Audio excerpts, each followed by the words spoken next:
A small, broken house in Detroit, cold nights, empty pockets, and a child who never felt safe anywhere.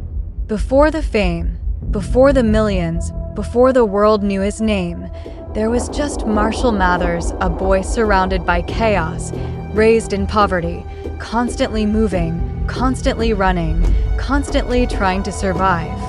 Imagine being a kid who doesn't belong, not at school, not in the neighborhood, not even in his own home.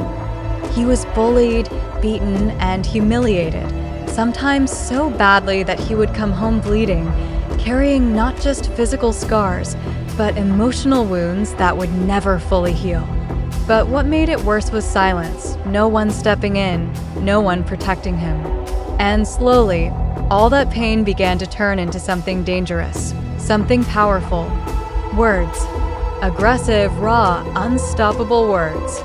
While other kids played outside, he sat alone, writing rhymes, pouring anger, confusion, and heartbreak onto paper. He didn't know it yet, but those words would one day make him one of the most powerful voices in music history.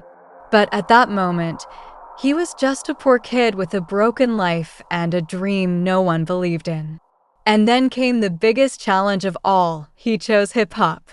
A white kid stepping into a black-dominated industry in the 1990s was seen as a joke, an outsider, someone who didn't belong. People laughed at him before he even opened his mouth. He would walk into rap battles and feel the eyes judging him, waiting for him to fail. And sometimes he did fail. Sometimes he choked, sometimes he lost, sometimes the crowd turned against him. But every loss made him sharper. Every insult made him stronger. Every rejection fueled something inside him that refused to quit. He wasn't just trying to win anymore. He was trying to prove he deserved to exist in a world that didn't want him. Meanwhile, life outside music wasn't getting any easier. He was broke, working low-paying jobs, struggling to support his daughter Haley, who became the only light in his life. There were nights when he had to choose between food and hope was starting to fade. Depression crept in slowly, quietly, until it almost consumed him completely. There was a moment, a real moment, when he stood on the edge of giving up everything. Music, life, dreams, everything. But fate had a strange way of intervening. In 1997, he created something different, something darker, something real. The Slim Shady EP. It wasn't polished, it wasn't safe, and it definitely wasn't normal. It was wild, controversial, and brutally honest. And somehow, it found its way into the hands of a man who would change everything, Dr. Dre. When Dre listened to Eminem, he didn't hear a gimmick. He heard something rare, something fearless, something that the world wasn't ready for, but needed. That one connection turned Eminem's entire life around. Suddenly, the same industry that ignored him was now watching him. The same people who doubted him were now curious. And then, everything exploded. When the Slim Shady LP dropped in 1999, it didn't just succeed, it shocked the world. Eminem didn't sound like anyone else. He didn't act like anyone else. He said things no one dared to say. His music was chaotic, funny, dark, emotional, and disturbing all at once. Some people loved him, others hated him, but no one could ignore him. Songs spread like wildfire, and his name was suddenly everywhere. Fame hit him like a storm, fast, overwhelming, and uncontrollable. And just when the world thought they had seen it all, he came back even stronger with the Marshall Mathers LP, breaking records and becoming one of the biggest artists on the planet. He wasn't just a rapper anymore. He was a phenomenon. But fame has a hidden cost, and Eminem was about to pay it in full. The more famous he became, the more pressure he felt. Every word he said was analyzed, every lyric criticized, every move judged. The media attacked him, calling him dangerous, controversial, even toxic. And instead of escaping the chaos he grew up in, he found himself living in a different kind of chaos, one that came with money, attention, and expectations he couldn't control. Slowly, he started losing himself. The line between Marshall Mathers and Eminem began to blur. And to cope with the pressure, he turned to something that would almost destroy him: addiction. Prescription drugs became his escape, his way of numbing the noise, the stress, the pain that never truly went away. But addiction doesn't solve problems, it creates new ones. His relationships suffered, his mental health declined, and the man who once fought so hard to survive was now slowly falling apart from the inside.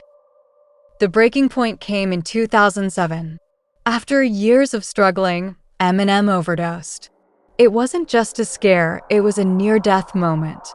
His body shut down. His life hung by a thread.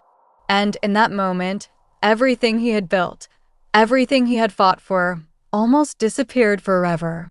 That was the dark truth behind the fame, the part no one talks about. The loneliness, the emptiness, the silent battles that even success cannot fix. But somehow, he survived. And survival changed him.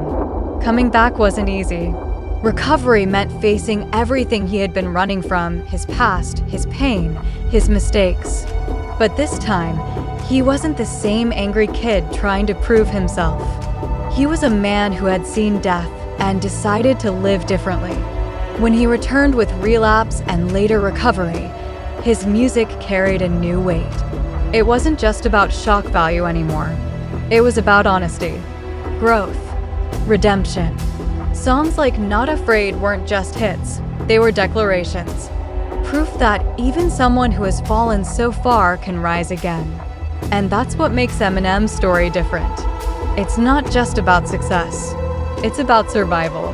From a childhood filled with fear to a career filled with pressure, from addiction to recovery, from being an outsider to becoming one of the greatest rappers of all time, his journey is a reminder that greatness isn't born, it's built through struggle.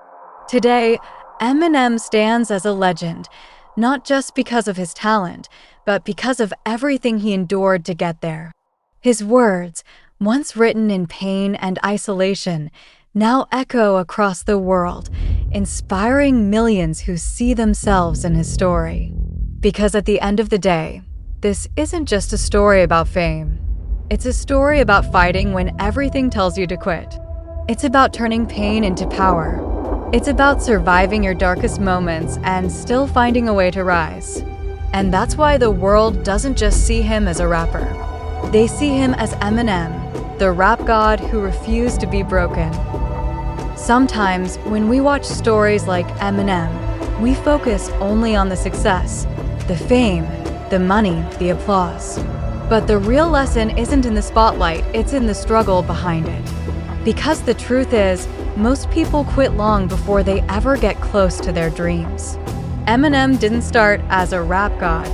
He started as someone who was rejected, doubted, and pushed down again and again. People told him he didn't belong. The world gave him every reason to stop. And yet, he didn't. So here's something I want you to think about. What if the thing you're struggling with right now is actually the thing shaping your future success? What if your failures are not signs to stop, but signs that you're getting closer? Because every legend we admire once stood exactly where you are: confused, tired, and unsure if it's even worth continuing. But the difference is, they kept going. And that doesn't mean life becomes easy. Even after success, Eminem faced battles most people never see: addiction, pressure, loneliness. Which teaches us something even deeper. Success doesn't fix everything. So instead of chasing fame, chase purpose. Instead of comparing yourself to others, focus on becoming stronger than you were yesterday. And most importantly, don't let the world decide your limits.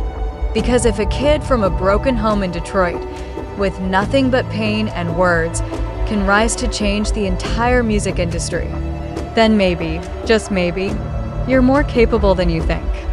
So, whatever you're going through right now, don't quit. Your story might just be getting started.